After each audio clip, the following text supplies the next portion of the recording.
200架无人机突袭俄能源基地，乌美英3国武器齐出手，韩国将接受在乌朝鲜战俘。乌军锐评朝鲜兵意志坚定，超过俄罗斯士兵。恢复传统，日本部署神风无人机。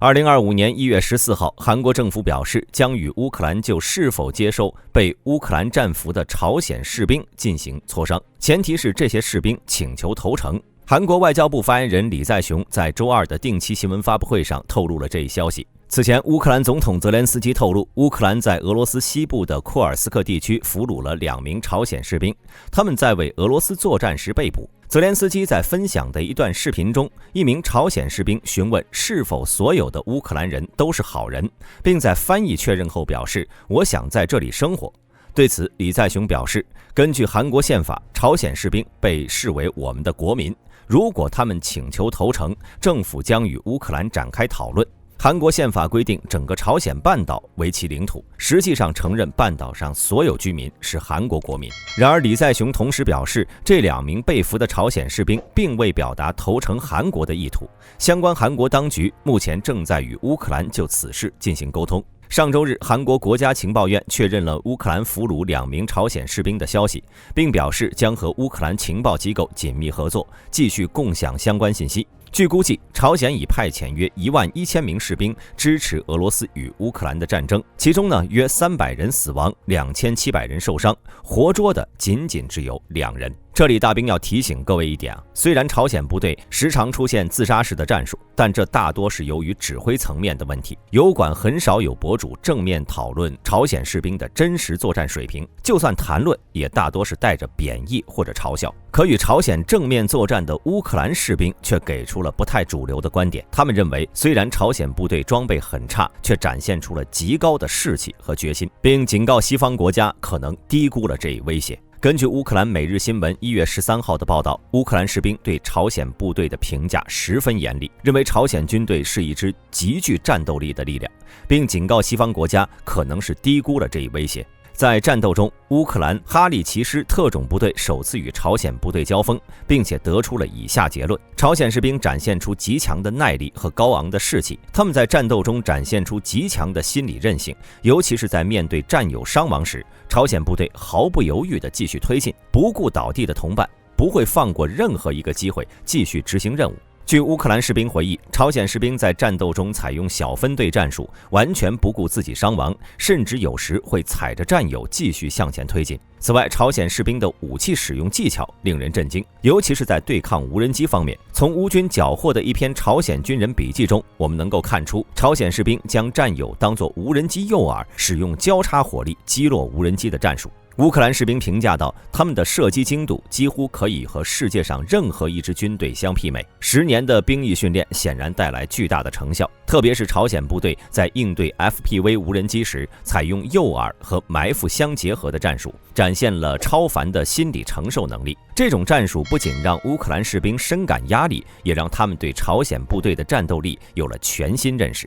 对于朝鲜部队的整体表现，乌克兰士兵认为，如果不认真对待，可能会带来致命的后果。士兵指出，过去西方曾低估了朝鲜军队的战斗力，认为他们不懂现代战争的战术。但事实证明，朝鲜部队在实战中展现了不容忽视的作战能力。许多专家曾预言，朝鲜士兵将在最初几周内被摧毁，但实际情况远非如此。有乌克兰士兵表示，朝鲜士兵的训练和作战方式不同于西方国家的传统战术，他们在面对高科技武器时，依然能够依靠自身的硬实力和生存能力与敌人抗衡。这种死战的态度以及毫不犹豫的自杀式攻击方式，使得他们在战场上充满了威胁。值得注意的是，朝鲜部队的损失规模以及未来可能的增援情况仍然是不明的。但乌克兰士兵警告，朝鲜的军力不可小觑，如果不重新审视自身的军事准备和战术，忽视敌人的真正实力，最终可能会付出沉重的代价。正如一些指挥官所说，和朝鲜士兵相比，过去瓦格纳集团2022年的表现简直不值一提。以上这些信息来自于2名在乌克兰作战的乌军士兵的个人博客。无论我们如何评价朝鲜这个国家或者是金将军，从军事上来看，不怕死的朝鲜部队明显是要比为了钱而作战的俄军更加的棘手。虽然这种战术会带来巨大伤亡，但我们也无法否认，一支不怕死的部队会给本就缺乏人力火力的乌军带来更大的压力。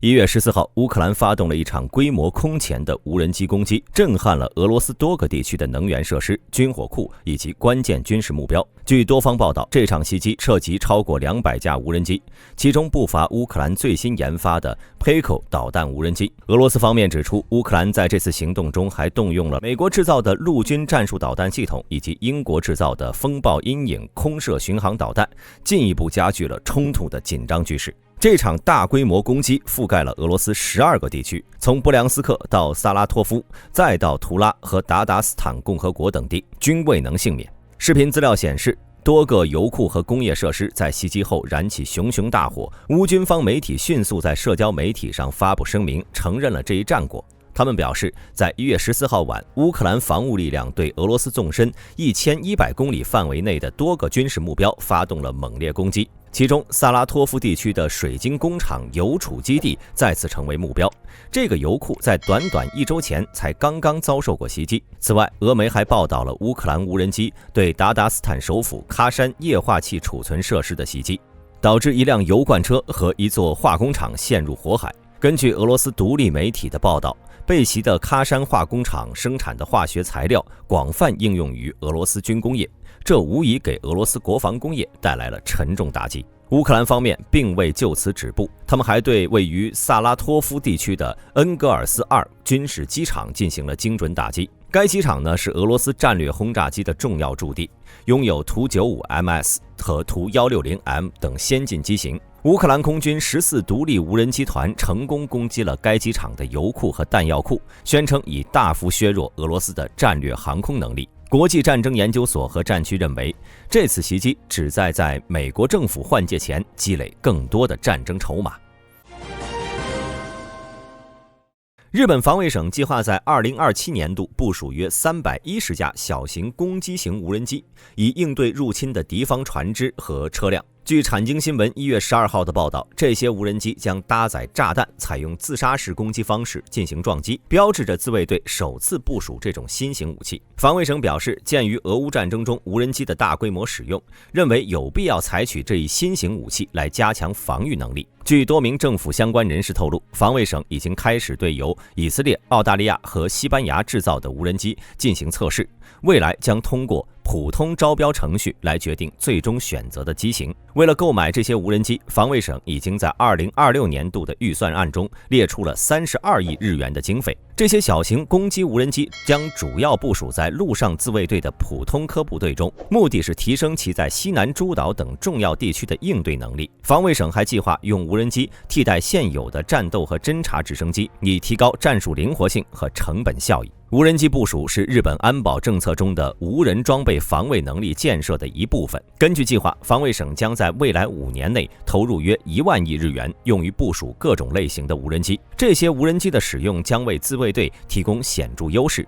尤其是在兵力不足、面临少子化和退役人员增多的情况下。与传统武器相比，无人机具有低成本、高效率、易于操作和培训等优势，能有效降低人员伤亡的风险。陆上自卫队还计划分阶段提升无人机的攻击能力，并考虑未来部署可由车辆运输的大型攻击型无人机。2026年度的预算案中还包括了购买侦察型无人机和进行运输型无人机的调研和测试经费。同时，海上自卫队和航空自卫队也在加紧部署无人机，进一步提升日本的防御能力。好了，本期视频到此结束，欢迎各位在评论区留言讨论。我是大兵，我们下期再见。